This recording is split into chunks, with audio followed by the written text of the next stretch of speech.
Congratulations first to Coach Niumatalolo and the Naval Academy. They played an exceptional game today. I think they performed well in all phases, offense, defense, and special teams. I have a lot of respect for the young men that attend the Naval Academy and the purposeful intent of why they come here and that they play football, and they played at a high level. I think Coach Niumatalolo had his staff, or had his team, very well prepared. And in regards to our play, I believe players play as they're prepared. And so clearly I didn't have our team prepared to perform to their true potential, offensively, defensively, or special teams. So again, Navy certainly gets credit for that. But ultimately the head coach is responsible for how his team plays. And so certainly not only in the assignment category, really collectively, but also in the intent category. I think that we had a lot more, we've shown a lot more potential and ability than we did today. But again, very good opponent, and who was well prepared for us and to play another football game. So I'll take questions if there are any. Yeah. Does this take the edge off of what was really a heck of a season for you guys, a turnaround, 6-6 up until this point, and then this? Yeah, I think it takes some edge off, but I can't say it takes the edge off, because the team worked really hard to get to this point, and it's an accomplishment that hasn't happened in quite a while at UVA, and we look forward to this happening every year moving forward. And so it also shows, so in answer to your question, I don't think it takes the edge off, but it certainly takes some off, because it's never fun to not play well and to lose the game. But it's also reflective of exactly where we are, and that's not an accident. And so, man, it might be the most valuable game of the year in terms of now having the opportunity to practice and prepare longer, reassess what we did there, certainly analyze schematically whatever changes we need to make, but also reframing and addressing weaknesses in our program that maybe weren't exposed quite to the level that they were today. And so, in a way, it's hard to take, but it's also necessary, at least in this case, I think, for us to go forward. Otherwise, it wouldn't have happened. There were a lot of drop passes today. Do you think that's reflective of where maybe some of the throws were, if it was just cold? I mean, where do you kind of see that I just don't think we executed, concentrated, or performed well. I can't say how much the inclement weather had to do with it. You know, I don't know. We're expected, and I expect our guys to play well regardless of circumstance, and my job is to prepare them that way. So we just never really found rhythm, connected, or mounted any semblance of a threat. Kind of follow up on that, offense scored 28 points against Miami in a little more than 2 quarters and has not scored since then. Any sense of kind of what happened on that end? I think, man, probably 2 different things. I'm not sure that there's a thread tying those together. There might be, but just at face value, man, we performed really well and had some momentum as a team going into Miami, and there was just a lot of things that we were growing and building and that were kind of clicking at that point. I think that Virginia Tech's defense had a lot to do with no points in the last game, not only talent-wise, but schematically they did a really nice job, as they had against really every opponent all year. When you come into this game, layoff, maybe, weather, maybe, preparation, certainly. And again, I own all that, and so we didn't play to our potential, nor were we prepared to our potential. Otherwise, it would have played out differently. And again, I'm not taking anything away from Navy. They played really well today, and they're a good football team. My job is just to speak about our team. Bronco, you've spoken in the past about the research you put in concerning the option. Your teams have played pretty well defensively against Georgia Tech. What was the problem, and what do you see as the problems with defending Navy's option today? Yeah, quarterback run was an issue today, and not necessarily true option plays. So they have midline, and they have a few other things that really the nature of the splits that they have at the receiver spot and their intent to run the quarterback on plays in addition to option. That was really the difference. And so even if you have assignment football, if you're not playing it physically, to where the first phase, the dive phase, is going for 5, 6, or 7 yards per play, you're behind the chains consistently. And so really the physical preparation of our team in terms of strength and in terms of the capability and the mental toughness and all that, we still have to address that as we build our roster. And then right after that comes the assignments of having guys go where they're supposed to go.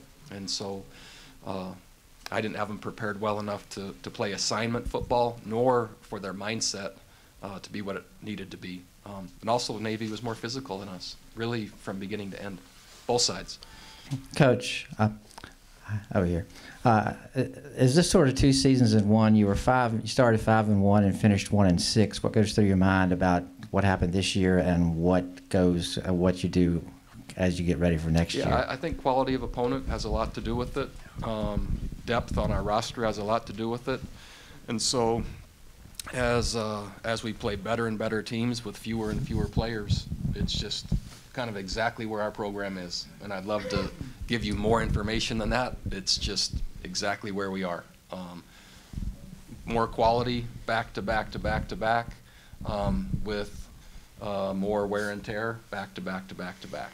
And that's just where it is. And my job is again to make sure the results are in place regardless of that. So reflective, I think, would be the short answer to that question. Coach, not to single out one play, but on their first possession, they had a 3rd and 15. Yeah. And you know where I'm going with that. How significant do you see that in sort of a tone setter early?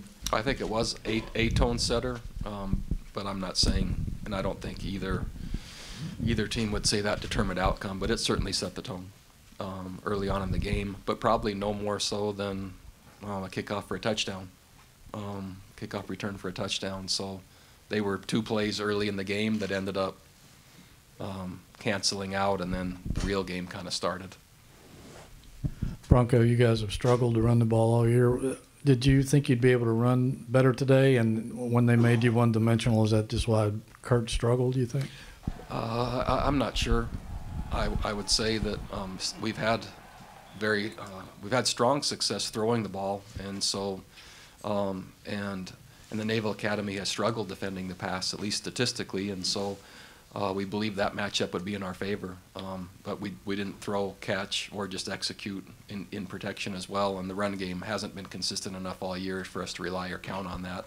And when we got behind, it even put more pressure on the throw game. So you have to protect, throw, and catch, and we didn't really do any of those well. Let's take a question from Jeff and Doug, and then we'll bring the players up. Joe Reed started the game with a bang. You got the ball to him a couple different ways. Going forward, looking to next year, will you continue Yes. to get creative with that to get him the ball? Yeah, that's already in the works, and we started through some of the bowl prep to experiment with that.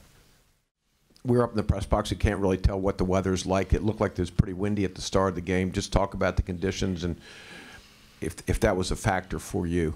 Yeah, just before we start, I wanted to give a thanks to the Military Bowl and the great week that they put together and the cause that they do all this for. It's been really great, and we appreciate that. But about the game, I mean, it was windy, it was cold, a little bit to get started, just not to get into a rhythm. It just took a lot. And we never really found our stride as the game went on, so that's not really an excuse. I have to find a way to deliver the ball in the right spot and be as accurate as possible. And I wasn't able to do that consistently all day. Quinn, you came back over here. You came back for your senior year. How much did you accomplish of what you wanted to accomplish this year, and what are your thoughts on this year and deciding to come back? First, I would like to second what Kurt said of thanking the Military Bowl for the exciting week we had, and you know, I had a blast. And you know, when I first committed to UVA, I said I came here to make a statement, and that's what I came here to do. And this year I showed all aspects to my game, and that's why I came back, to prove I'm the #1 safety in this class. I'm just really good at what I do, and I feel like I've executed all those goals I set for myself, and it's just been an honor to play next to Kurt, Micah, you know, the rest of the guys leaving. Quinn, you guys did a good job with Georgia Tech's option. What was different today, did you feel? You know, they run a very well scheme. They have, just like Georgia Tech. You know, they just outplayed us, and that's the bottom line. They came ready to play, and you know, we didn't, and that's the bottom line. And I commend them over there at the Navy Academy, and they did a really good job. Can you reflect on this season and what you see as the future of this program, what you're walking away from, what you're leaving behind? I feel like this is what we started. Like guys like me, Micah, Ben Kurt, Drew, Donnie, Lavroni, this is what we came back for. We started the foundation, we started the platform, and it's only going to go up from here. No one said we was going to make it to a bowl game this year. No one had us winning more than 2 games this year. So it's very funny to me, and I laugh at all the people that doubted us. And that's the bottom line. And you know, we made history today, and it's only going to get better from here. I think as new recruits come in and they get the people that they kind of fit the mold of what they want to do on offense and on defense, it's only going to get better. We're really just scratching the surface, and we have some really talented players, but at the end of the day, it's just the beginning of what I feel like we can do here at Virginia. I mean, Coach Mendenhall is known for sustained success over a long period of time, and I think to be able to turn this around in 2 years has been really tremendous for him, and it says a lot about what he brought to the table. And Quinn kind of talked about, you know, wanting to prove himself to make that next step. I mean, where do you kind of see yourself in terms of, you know, making that next step, and where do you kind of think you are? Yeah, I wanted to show resiliency this year, show that I can make any throw and be as consistent as possible. I wasn't as consistent as I had wanted to be this year, but to be able to win 6 games and turn this program around and set it in the right direction has been a good thing for me. And just kind of leaving my mark on the younger guys and showing them how to work, how to show up every day ready to get better and to influence the people around me. I think more than just the wins or the yards or anything that I did this year, just leaving an impact on those younger guys and how to do it the right way.